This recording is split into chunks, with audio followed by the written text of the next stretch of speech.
আসসালামু আলাইকুম everyone, welcome to Yasmin simple life. আশা করি আল্লাহর রহমতে আপনারা সব ভালো আছেন।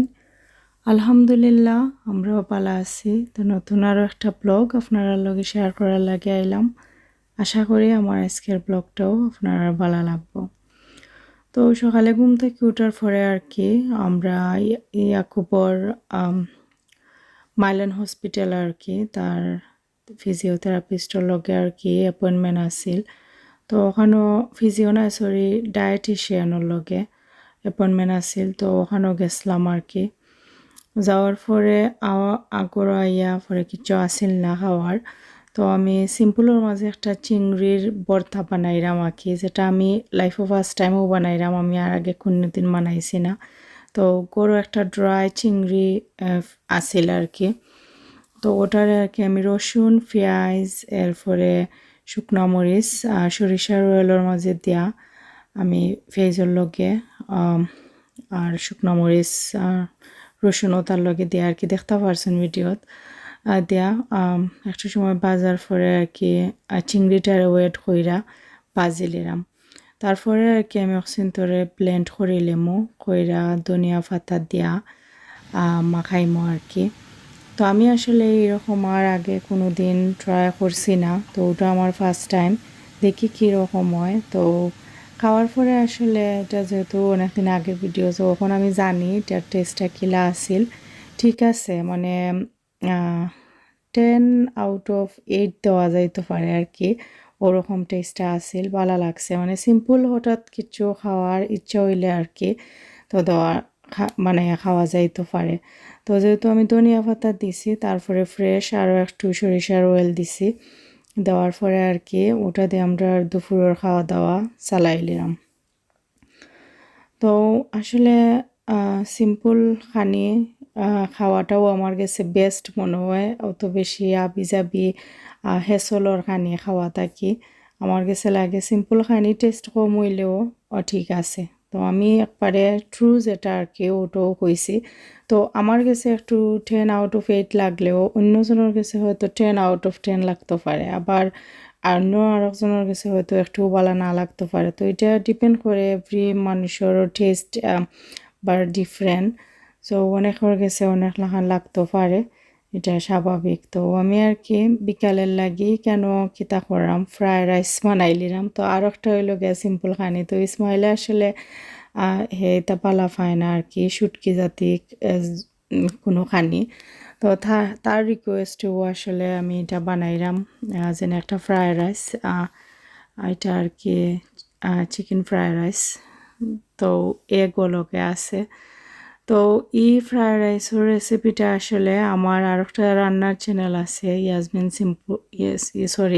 সিম্পল লাইফ নাই, এটা আর কি ইয়াসমিনস টাইনি কিচেন। তো এটার মাঝে আর কি ফুল রেসিপিটা দেওয়া আছে, আপনারা চাইলে দেখতে পারেন, ট্রাই করতে পারেন। তো এটা খাইতেও খুব টেস্টি হয় আর মজা লাগে। তো যেহেতু আমার চ্যানেলের রেসিপি আছে আর আমি এই ভিডিও চাইছি না তো বড় করতাম, আর আসলে আমি আমার এই ব্লগ চ্যানেলে তো আর কোনো কিছু আসলে রেসিপি হিসাবে শেয়ার করি না। আমি কেউরে কিছু খেবার লাগে এটা দেই না, জাস্ট ব্লগর হিসাবে দেওয়া হয় আর কি রান্না বাড়া। তো আমি ফ্রাইড রাইসটা করার পরে রাতকে লাগিয়ে কি করে নিলাম। তো আমার রান্না তো আমি সবসময় কই যেনে আগে আমি রাঁধতে পালা পাইতাম, কিন্তু এখন বাচ্চা কাচ্চা লইয়া রান্না বাড়াটা একটু হেসল মনে হয় আর একটু ঝামেলার মনে হয় আর কি। খাইতে পালা পাইলেও রাঁধতে এখন আর ভালো লাগে না, কিন্তু খাইতে হইলে তো নিজের রান্নাও খাওয়া লাগবো। এছাড়া তো আর একটা অক্তর কানিও কেউ কইতো না আমি রাঁধছি তুমি খাইলাও।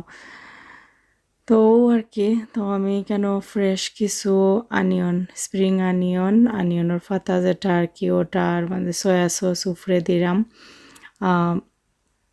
দিয়ে আমার রান্নাটা কমপ্লিট হয়ে যাব আর কি। তো ওইখানে খুব আলিশার ওইও শরীর দেখলাম যেন অত বেশি ভালো নয়। তারা লাগের দুই ধরনের প্রবলেম বডির মাঝে আসছে, যেমন ইয়াকুবর ওইল গিয়ারি ফেক যেটা এটা আসলে টানতেও চান না। তো ওটার লাগি তার আসলে আর একবার হসপিটালে হয়তো যাওয়া লাগতে পারে, কারণ অতিরিক্ত মানে জায়গাটা একটু রেড হইয়া বই থাকছে আর ফানি ফোরের।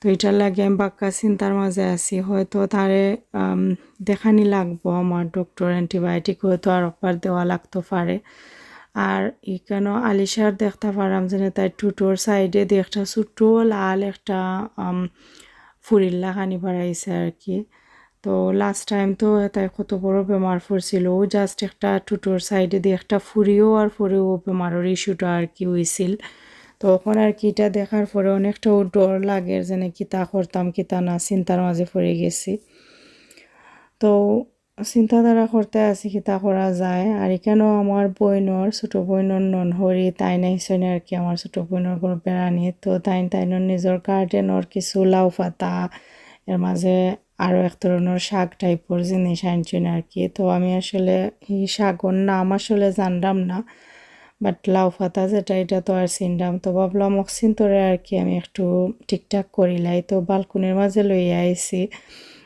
আমি দা দিয়ে খাটবার লাগে সুন্দর করে আর কি তো দা বা বটি যেটাও কন্যাখানে চিনরাও হয় তো দা আমরা সিলেটি হলে দা হই আর অন্যান্য এলাকার মানুষে বা ডিস্ট্রিক্টর মানুষে হয়তো বটি হইন তো আমি দা দিয়ে খাটবার লাগি শখ কইরাও বালকনির মাঝে লইয়া আইছি আর কি আর আমার বালকনিতে কেন আমি যে সময় যে তা করি না এখানে আমি রেলিং যেটা আছে ওখানোর মাঝে পর্দা একটা দেলাই তো দেলাইলে কিতা হয় কেন বই আমি যে ছাতা করলেও আর কেউ দেখুন না তো আমি অক্সিজেনের রাখকে আর কি পর্দাটা আন্না ফিটিং করা যাইমো এখন তারপরে গিয়ে খাটাকুটি করিলিমো আর কি যাতে কেউ আমার দেখুন না আর এটা তো স্বাভাবিক কারণ ওপেনলি হওয়া যায় এটা রোডের সামনেও তো অনেক মানুষ যাওয়া আওয়া থাকে এখানে বইয়া করাটা অসম্ভব যদি আমি কোনো ধরনের পর্দা না দিই আর অনেক সময় আমার শখ লাগে বারে বইয়া যে কোনো জিনিস করতে আমার যে শখ লাগে যেন আমার এই বালকনিটা যদি আমার ঘরের সামনের দিকে না হইয়া পেছনের দিকে হইতো তে হয়তো আমার আরও প্রাইভেসি থাকলো না আরও আমি বহুত ছোটো জায়গার মাঝেও আমি অনেক কিছু করতে পারলাম না আসলে আমার যে শখ নানি গার্ডেনওয়ালা একটা ঘর হইতো কিন্তু জানি না আমার ভাগ্যত আল্লাহ রাখছেন কি না তবে আমি স্বপ্ন দেখি আর কি যেন আমার গার্ডেন সহ একটা ঘর হইতো আর কি হয়তো আল্লাহ বাসায় রাখলে কোনোদিন ভাগ্য বলা থাকলে হইলে হইতেও পারে হওয়া যায় না মানুষের লাইফের টার্নিং পয়েন্ট যে কোনো দিকে যাইতে পারে সেওর বাদর দিকে সেওর বালা দিকে এটা হওয়া যায় না তো হোপ রাখা তো আর কোনো ধরনের ভুল নাই তো আমি সব শাক খাটাকুটি করে লিছি কইরা আমি সুন্দর করে দইয়া পানিটা জড়াইলিম আর কি পরে হয়তো ঘন্টা 2 ঘন্টা পরে যে সময় পানিটা জড়াই লই যাব ওই সময় আমি ডিপ ফ্রিজে রাখিলিম যেহেতু অনেক খাওয়ার প্ল্যান নাই তো আমি জিপলক বেগও বইরা আর কি ডিপ ফ্রিজে রাখিলিম তো লাউর ফাতা যেটা ওটা আমি ছোটো ছোটো কইরা খাইটা আলাদাভাবে রাখছি আর এটা হইল গিয়া শাক যেটা আর কি তো এই শাকটাও হয়তো আমি রান্ধিলিমু রিসেন্টলি বা এখন রান্তাম নাই শাকগুলোর লগে কিছু আলু দিয়ে রানলে অনেকটা মজা লাগে আর লাউ পাতা এক্সচেঞ্জ রাখি দিমু আমি জিপলক বেগো বইরা আমি পরে খাওয়ার লাগে শুটকি শিরা তো এখানেও দেখতে পারা 3-4টা ব্যাগ হয়েছে আর কি তো শাক আছে 2 প্যাকেট আই থিঙ্ক ছোটো ছোটো আমি অত বেশি টাইট করছি না স্কুইজি বানাইতাম চাইছি না একটু মানে কম দেয়া কি প্যাকেটের মাঝে রাখছি যাতে নষ্ট না হয় তো ওমালা করে রাখিলে আমি চাইলে লং টাইম রিল্যাক্সেও খাইতে পারবো আবার কয়েকদিনের ভিতরে খাইলেও সমস্যা নাই কিন্তু নষ্ট হইতো না এলাকে আমি আর কি দ্রুত ক্লিন করে রাখছি সব গুছিন তো তারপরে দেখলাম যে খুব আলিশার অবস্থা আসলে খুব একটা বালা নাই তারা আসলে নরম হয়ে যায় আর ভিতরে যেন একটা ডর খাম করেন না নিজে কোন সময় কি তো হইব না হইব তো আমি আসলে আর গরু থেকে ওয়েট করতে পারছি না আগের ডোরেও হইতে গেলে দৌড়িয়া লইয়া আইছি ইমার্জেন্সি আইছি আমরা হসপিটাল তো জানলাম না যেন তারা আমরা তো আইছি যেন রাখলে হয়তো রাখিলতেও পারে আবার সম্ভবত না রাখার চান্সও আছে কারণ যেহেতু তারা অ্যাক্টিভ আছে কিন্তু আলিশারও একটা স্পটর কারণে দেখা গেছে তুরা থা ফাইছে তার শরীরও লাগে আসলে ডরাইয়া লইয়া আইছি যেন আগেবারে যোন ডাক্তারে দেখিয়া কোনো মেডিসিন বা অ্যান্টিবায়োটিক কিছু দেলায় আর আগের হিস্টোরি যদিন কই আর কি যেন আগের ও ছোট্ট একটা জোতা কি অনেক বড় হয়েছিল আর তার সিস্টেমও তো তারা অটোমেটিক এটা পাইব আসলে আওয়ার পরে দেখলাম যে না আরও 2-3টা ফুরুত্তাইন ওমালা ইনফেকশনের কারণে আইসন টুটোর সাইডে দি প্রবলেম তো এটা হয়তো এক ধরনের ভাইরাস আসছিল আর কি এই টাইমে। তো এটা আমার কাছে অনেক আগের ভিডিও খোয়া যায়। তো এখন তো উইন্টার হইতে গেলে স্টার্টিং ওর ফতে আছে, এটা আছিল ফুল গরমের টাইম আর কি, আজ থেকে হয়তো 1-2 মাস আগের ভিডিও। তো আমি কেন আইছি আওয়ার পরে তারা দুজনের অবজারভেশন করছেন আর কি ফার্স্ট, তারপরে দেখা গেছে তারা অ্যাক্টিভ। তো তারা আমারে কইছেন আমি থাকতাম চাই না, আমি কইছি না আমার কাছে লাগেন না থাকার মতো কিচ্ছু হয়েছে, বাট আমি চাইছি না বেমারটা বড়ই তো আর কি, এলাগে আমি আইছি যাতে। তো তারাও দেখছেন যেন সব নিশ্চয় নেওয়ার পরে দেখছেন যেন এখানে ইনফেকশন টাইপের কিছু আছে। তো অ্যান্টিবায়োটিক দুজনটা দেওয়ার পরে আর কি কইছেন আমরা যাইতাম কি ফার্মো। তো আলহামদুলিল্লাহ ছুটি পাইছি আর কি।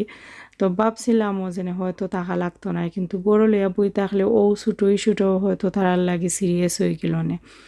তো এটা আর কি তা কইতাম মানে আমার ফুরুত্তাইন অত সেন্সিটিভ, তারপরেও আলহামদুলিল্লাহ আল্লাহর দরবার খুশি আছি, মানে আল্লাহ যেরকম রাখছেন আর কি, আল্লাহর কাছে খুশি আছি। তো অ্যান্টিবায়োটিকটা দেওয়ার পরে যে খামে আয়া কেউটো আল্লাহর কাছে দোয়া করলাম যেন বড় কোনো প্রবলেম হইতো না। তো গরু তো আমি অলরেডি মানাইয়া থইয়া আইছি খানি আর কি। কিন্তু তারপরে আমরা নান্ডুজো হঠাৎ করে মাথাত আইছে যে না নান্ডুজো আজকে খাইতাম। তো ইসমাইলও লগে আছিল, তো ভাবলাম বারে খাইলাই, কারণ অনেক দিন হয়েছে বারে খাওয়া হয়েছে না। গরু নিয়ে নিয়ে আসলে প্রায় খাওয়া হয়েছে অর্ডার দেয়া, কিন্তু বারে আইয়া খাওয়া সরাসরি হয়েছে না। আর বারে খাওয়ার একটা টেস্ট আর গরু নিয়ে খাওয়া আর একটা। তো ভাবলাম খাইলাই যেহেতু বাড়াইছি ওতে আর খাওয়া দাওয়া কইরেও একবারে গরু যাইমু।